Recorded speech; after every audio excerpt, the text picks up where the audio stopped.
البدر علينا من ثنيات الوداع الله الله وجب شكر علينا ماذا لله. സാമൂഹിക വികാസത്തിന്, സംരക്ഷണ ബോധ്യങ്ങൾക്ക്, സ്നേഹജീവിതത്തിന്, മാനവ മുന്നേറ്റത്തിന് നന്മ മാതൃക സമ്മാനിച്ച അഷ്റഫുൽ ഖൽഖ് ത്വാഹ റസൂലുള്ളാഹി സല്ലല്ലാഹു അലൈഹി വസല്ലമ തങ്ങളുടെ 1500-ാം ജന്മദിനാഘോഷത്തിന്റെ ഭാഗമായി അലിഫ് എഡ്യൂക്കേഷൻ സെന്ററിന്റെ കീഴിൽ സംഘടിപ്പിക്കുന്ന നബിദിന സന്ദേശ റാലി മെഗാ ദഫിന്റെയും ഫ്ലവർ ഷോയുടെയും അകമ്പടിയുടെ നാളെ രാവിലെ 7 മണിക്ക് അലിഫ് സെന്ററിൽ നിന്ന് ആരംഭിക്കുന്നു.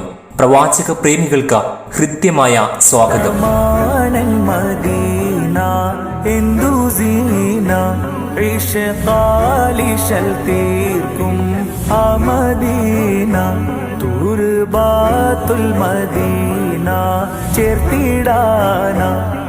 ഭൗതിക ജ്ഞാനത്തിന്റെ അക്ഷരപ്പുര കയറാതെ വൈജ്ഞാനിക വിപ്ലവത്തിന്റെ ജ്യോതിർവട്ടമായ അഷ്റഫുൽ ഖൽഖ് ത്വാഹ റസൂലുള്ളാഹി സല്ലല്ലാഹു അലൈഹി വസല്ലമ തങ്ങളുടെ 1500-ാം ജന്മദിനാഘോഷത്തിന്റെ ഭാഗമായി അലിഫ് എഡ്യൂക്കേഷൻ സെന്ററിന്റെ കീഴിൽ സംഘടിപ്പിക്കുന്ന നബിദിന സന്ദേശ റാലി മെഗാ ദഫിന്റെയും ഫ്ലവർ ഷോയുടെയും